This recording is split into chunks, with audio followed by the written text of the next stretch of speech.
Okay, so this is day 3 of a 3-day session with an artist flying in from New Jersey. I'm here before everybody else getting the building turned on, but I wanted to run through some of the stuff we're doing here because it's pretty cool. And I know studio tours are a thing, but how about session tours?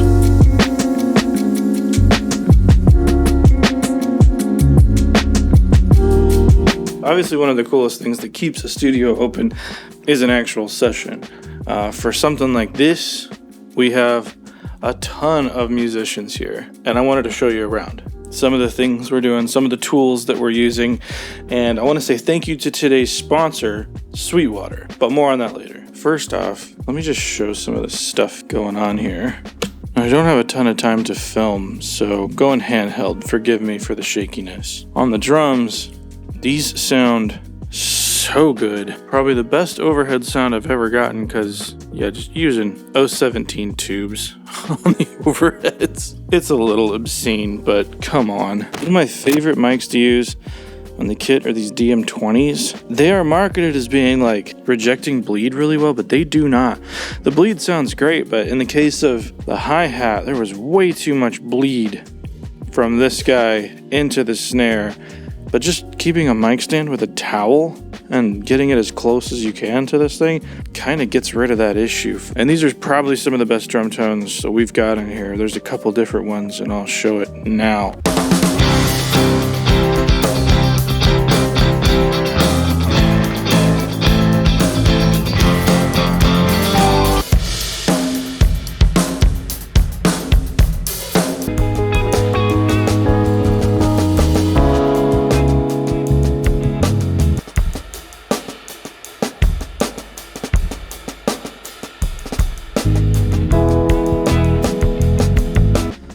If you want those samples, those are going to be free to the Patreon, but I will put those up for sale at some point.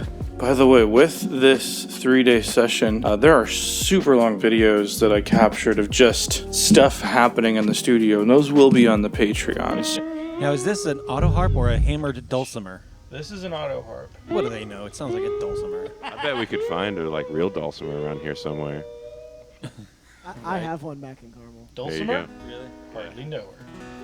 Jeez. Videos from those where we're going through songs and literally just being a fly on the wall type of stuff is available on the Patreon. So those and some samples are coming your way pretty quick. Head over there if you're interested. Keys stuff, as usual, we have the MIDI controller because we're doing so many different types of things that it's helpful to have something we can control any number of songs. And we've gone between upright, auto harp, obviously having the real Rhodes here. You can't not use the real Rhodes. And no matter how good a sample library is, it feels like the one thing they could never get right is a Rhodes. Or this one is broken and I love it. Guitarland is a joy this time around. Couple different amp options. We have both the Risen and the Princeton running into cabs in the cab room, which I'll show you here in just a second. The PRS has actually not been used yet in the session. This is the pedal collection so far, and there's a bucket of pedals over there and some more pedals over here. Like, we're just getting creative with it. Quad Cortex has definitely made a showing. Fantastic in a session setting. Running it in conjunction with amps and really quickly having like drastically different tones. Super cool. This is our other guitar station with a Dr. Z. There's his pedal setup. The guitar collection. World's fanciest talkback mic. This little room kind of using as just for the vocalist to get scratch takes. I have an 017 up here. Not the world's worst mic to get scratch vocals on, right?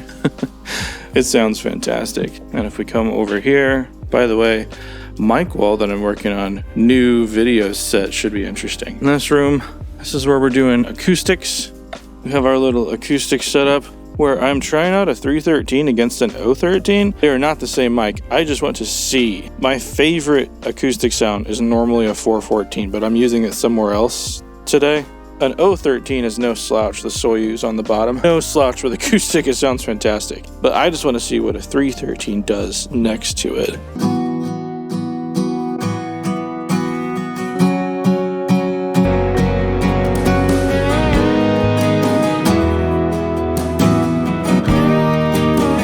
Here is the cab setup.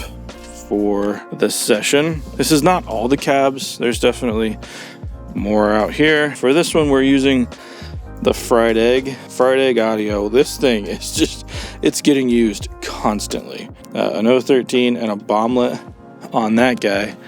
And this Risen cab is getting some love from this JZ Vintage 11.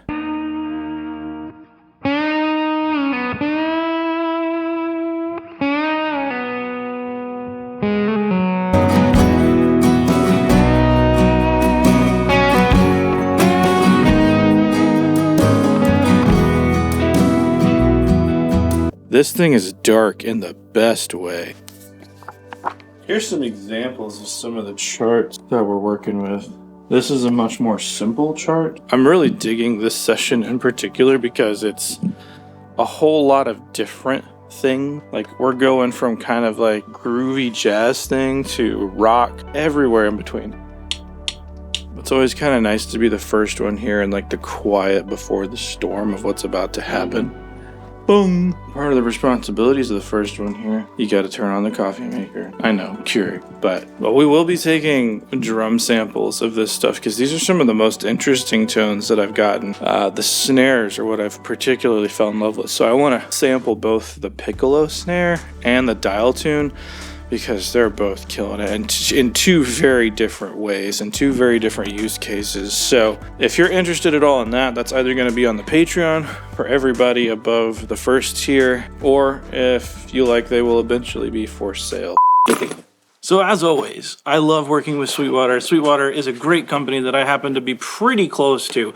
I've used them well before I ever had my own YouTube channel. One thing I wanted to show you that is helping us so much today are some microphones. Two in particular that are creating the cool factor with this kit.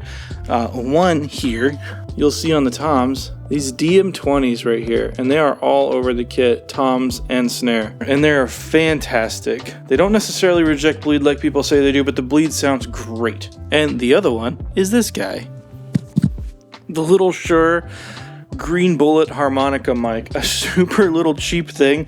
You just set on the floor in front of a drum kit and you have like instant loop drums, that filtered sound.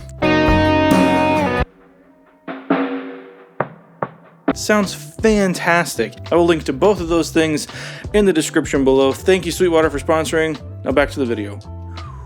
Now, one thing to think about with sessions like this is like, why would you do this? Why would you have a room full of people and pay these people to be here and do a session like this? You inevitably get the comment that it's a waste of money. There's no money in the music business. You'll never get that money back, blah, blah, blah. One of the main reasons I like doing it like this is because collaboration is such a big part of music creation. I mean, sure, you can make hit records alone by yourself in your bedroom. However you like to make records, it can be done that way, but I find there's a really special thing that happens when you get a bunch of people in a room and toss around ideas.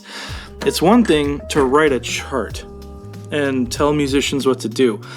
The reason you're paying those musicians is so they change that chart. I think if you've never had the opportunity to work with session players, or if you're a studio owner and you've never hired them before, give it a try. It took me years as a studio owner to get over the fact that I couldn't play everything. And I did that for a few years. When I would get custom clients, I would play literally everything on the record. My brain would be mush all the time, and by the end of the project, I was too close to it by the end of the project to make any kind of objective decision. If I've learned anything from hiring session players, yes, it does make the budgets more expensive, but for the amount of skill and what they can bring to the table, it ends up saving me so much time, and I get better mixes because the arrangements are inevitably better due to that collaboration that they bring to the table. So collaboration is huge, and gear is one thing. If you have all the gear to make a good record and you don't have good players or people involved or a good arrangement of a song,